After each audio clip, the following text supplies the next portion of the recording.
Good evening, Gooners and Goonettes, and welcome to another episode of Over as Fuck. And I am your host, Knucklebrew the Hoss, and I'm your honesty broker of the IWC. And we're going to be breaking down TNA Impact on January 22nd, 2026. And before we get to this show, I want to make sure everyone is getting ready for this winter storm that's coming up here in the United States. Please get your supplies ready. It's expected to be real rough on us down here, especially down south. So please get your food, get your non-perishables, get your essentials. The host wants you to make it through this thing so we can go through Impact next week, go to these other wrestling shows, and we can come through all together.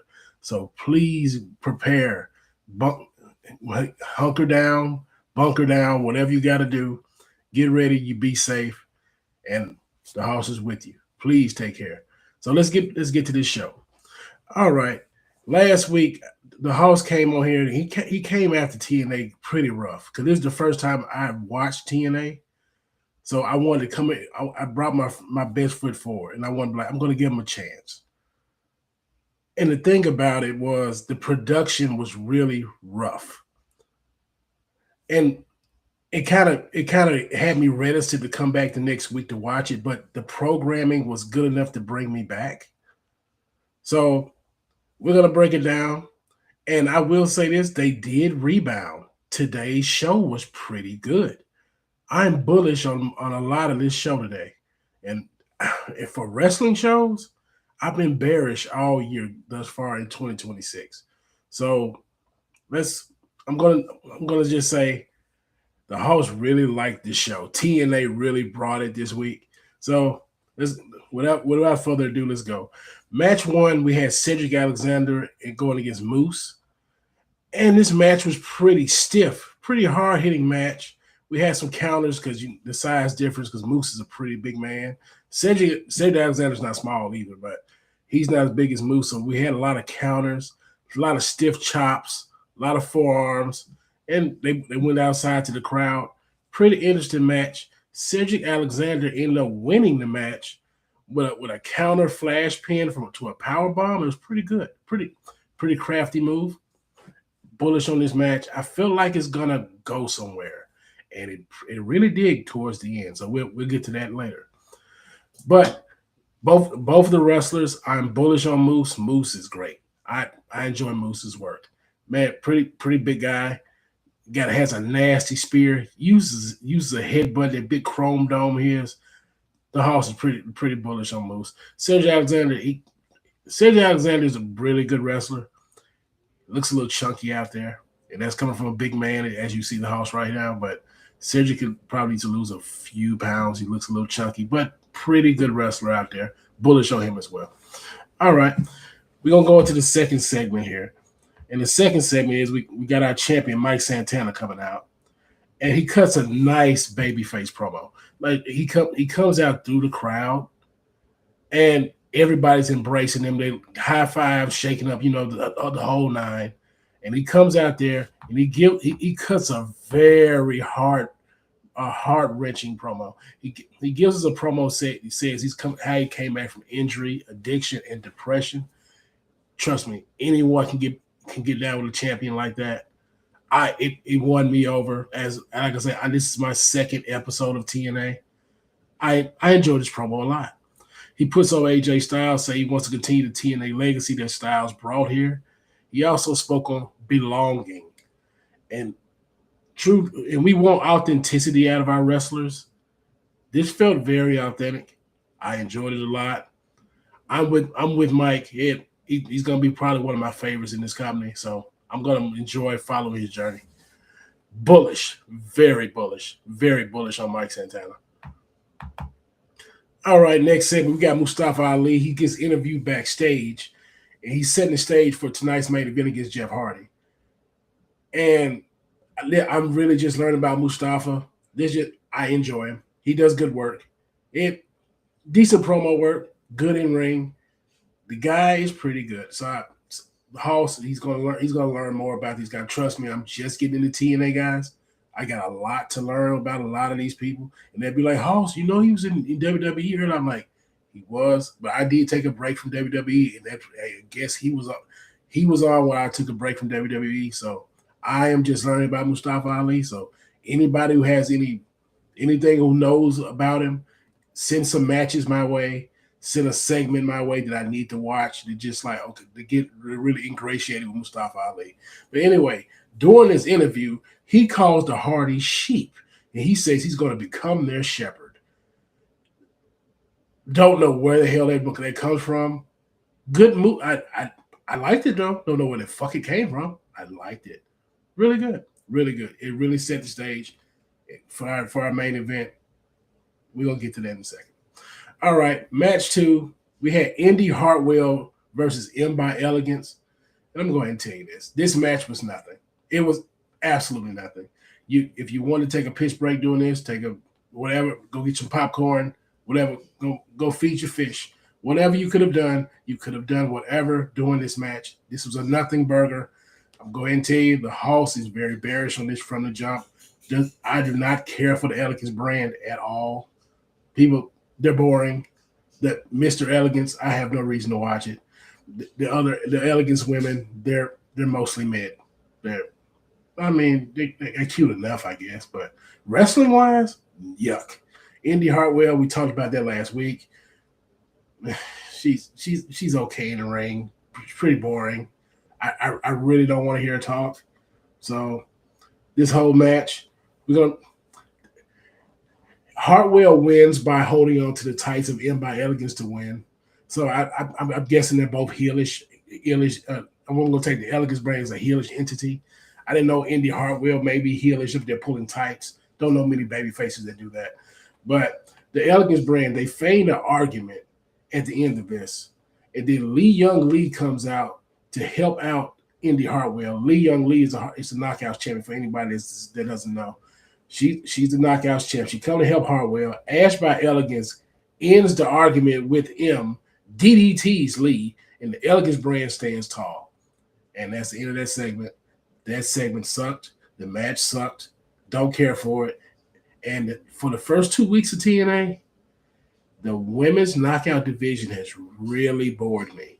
Like they need to put more, put their best women on television because these people that they've been putting, these ladies have been put on the last 2 weeks, I could do without. I can really do without. They could have gave me another men's match for this. They want to give me something like this. Do better. Give me a comedy segment. But if you want women represented on your show, bring the best of the best. The Hoss needs to see the best of the best women, or you better bring out your finest women. It's one of the two. You need to bring out the best women's wrestlers with graps, or you need to bring out the best looking ones. If you want to keep my interest, the last 2 weeks, the women on this show have let me down. They need to do better. I expect more out of you, Carlos Silva. Get your show together. I told you last week, but you improved your production. We got the IWC got on your ass last week, and you seem like you listened. The production got a whole lot better. It was a whole lot crisp this week. But if you're going to have these women on here, please put your best women on television. No more of your JV League women. You're disrespecting the women who wrestle well. You need to put the best ones on here. Thank you. That's all I'm asking for. All right. Rant over. I might have another one later. We'll see. All right. We go to the next segment, which is match 3. And this is a very new concept to the Hoss. So this was great. It was the Feast or Fired segment. And the Hoss was fucking taken aback by it. The concept was they had briefcases on poles, and you had 4 of them. You got 3 title matches in briefcase. So you got 3 title matches, and 1 briefcase has a pink slip in it. So 3 people are going to get title shots. Somebody's going to get fired. This concept is gold. I wish I would have been here doing TNA time when they brought this about. This was great. All right, and also Trey Miguel is back in TNA. If you didn't know, Trey Miguel went with the Rascals over to AEW. And they had a debacle. We do not really know the truth behind it, but Trey Miguel ended up getting his leave. Trey Miguel is back. He's in TNA, and he put on a good showing tonight. He came out to a big pop-up there in Albuquerque, too. All right, and also the champions are in the back watching, Stax and Mike Santana. They're watching on screens from the back. All right, our first briefcase was given by Eric Young. He got it by demasking Hometown Man. Hometown Man with the whole luchador gimmick. He hides his face, drops the briefcase. Eric Young said, "Give me that shit," and he got it. There's briefcase number one. Briefcase number two, Steve Macklin has it. And Trey Miguel gets briefcase number 4. And then Eddie Edwards gets briefcase number 3. And the biggest thing about this was we find out next week. So you got me coming back next week to find this out. I love it. Great episodic television. Something wrestling has forgot. Wrestling doesn't know about bringing people back next week. They're like, oh, come on back. We got grabs for you. We got good wrestling. No, give me a reason to come back. TNA gave me a reason to come back next week, and I will be back next week. I appreciate it so much. The little things matter. I don't give a fuck about people wrestling well in ring. I am not their type of mark. Give me the story to make me want to come back, and we'll watch the grabs happily. Happily. Give me the story, and we're there. TNA gave me the story today. I'm happy about it. The Hoss is on his high horse. Nay. All right, next segment, we got Nick Nemeth. He confronts our champion, Mike Santana, backstage. And for people that didn't watch Genesis like the Hoss, because they let me down last week, so I wasn't going to spend my money. I said, I'll wait on that. And from what I told, Genesis was well received. But they had this match. Mike Santana fought Frank Kazarian in a Texas death match. He wins. Nick Nemeth wanted to call his shot. Mike Santana knocks him out with a spin the block before he could do that. And we come here to the present day. They're talking backstage, and the conversation devolves into a brawl because Nick Nemeth brings up the name of Mike Santana's daughter. This just sets off Mike, and we got fists a blowing, and it was pretty good. I enjoyed this. Bullish. Very bullish. I was bullish on Feast and Fire. I am bullish on this. I cannot wait to see what Nick Nemeth is going to do with Mike Santana. Next segment. Nick Nemeth is still on the warpath backstage.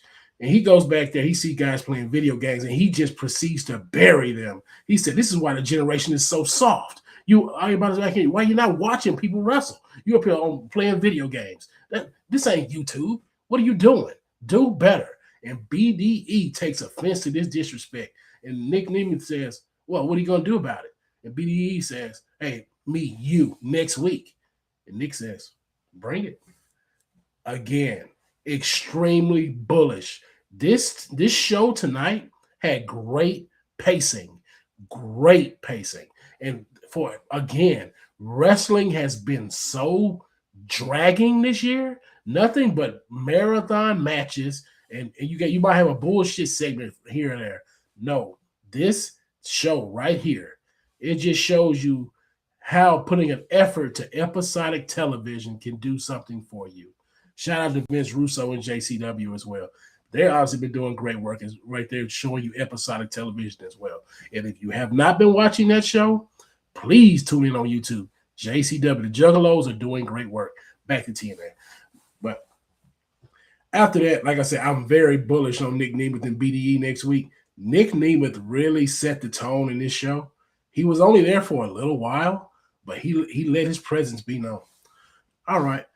Next segment, we got Elena Black. Our new knockout is here. And she cuts a promo, and she buries people backstage. She says she's the only one in TNA that got 1 million views in 24 hours, and then she's coming for the Knockouts title.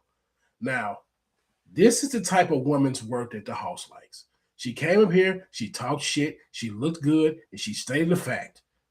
I'm bullish on it. I was bearish on those other women, bullish on Elena Black, because she came here and she did her job effectively. Cut that promo, talked, buried people, and looked good doing it. Thank you. Kudos to you, Elena Black. I'll see you next week. All right, next segment, we got Ariana Grace and Santino Morello. They reconcile over apologies and hugs. Now, again, this is my second episode of watching TNA.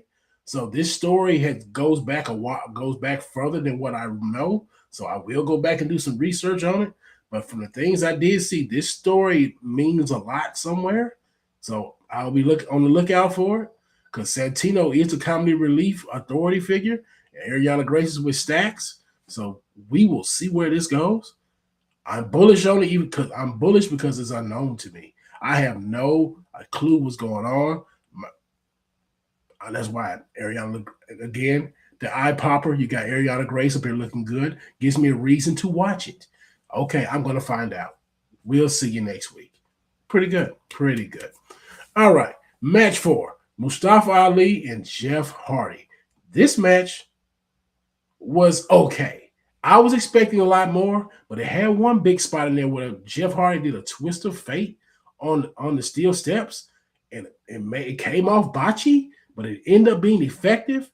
That motherfucker, like, it hurt. If you didn't watch the show, please go back and find this spot, because I promise you, you don't want your kids practicing no spot like that at home. But Elijah comes out to distract Ali towards the end, and Jeff hits another twist of fate and a swanton for the win.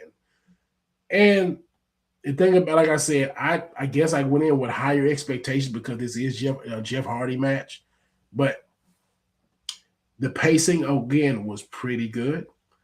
And we had Matt come out there. We had the Order 4 come out there. There was a good bit of interference, a lot of shenanigans. It was fun. Like, it wasn't a great match, but it was a fun match. And I can always appreciate that with my wrestling. Be goofy, be fun, just do the hits, and you do it correctly, do it with good pacing, you got a winner. Wrestling is not hard. It's not hard. Make people laugh, make us feel something. We can laugh, we can cry, we can get mad, whatever. Long as it's a feeling of not boredom. And this show right here, other than that Indy Hartwell elegance crap, this show was not boring. I enjoyed it a lot. And going into the last segment, we find out who's the new member of the system is going to be. Because JDC, he had his retirement match at Genesis. And he's coming out to introduce the new member of the system. And the new member ended up being Bear Bronson. Again, new TNA watcher, I have no clue who Bear Bronson is. So again, forgive me for not knowing who this guy is. But enjoyable. He came out with presence, pretty big guy. So we'll be finding out. But the biggest part of this segment was the group turns on JDC and Moose. Turns on them. I mean, shocker. Big shocker. We got Eddie Edwards comes out there. I mean, when that come out, he's already out there with Bear, and they low blow JDC, and they up there just bashing Moose's head in. I'm like, what is going on? The next thing you know, you see Cedric Alexander coming in with the save. I'm just like, okay, this did mean something. He fought Moose earlier. I guess they gained respect. And he comes in with a save. Then he goes to attacking Moose. I'm like, what the hell, man? What is going on here? And then next thing you know, Moose and JDC and Alicia's right there trying to console them. She's like, what the fuck just happened? Eddie Edwards is up there looking at his boo like, what of it? You gonna get out or what? Leave them folks down there. You're with me. And she's distraught, doesn't know what to do. And they yell and say, there's 2 new members tonight. And it's Cedric Alexander and it's Bear Bronson. And we fade to black there. Tonight's show it stuck to what it needed to do. They progressed stories. The matches were good except for one. And I can excuse the one. They're trying. This show rebounded like Charles Barkley. Like, it was great. And I'm not going to sit here and say it was a 10 show, but I give it a 7.5.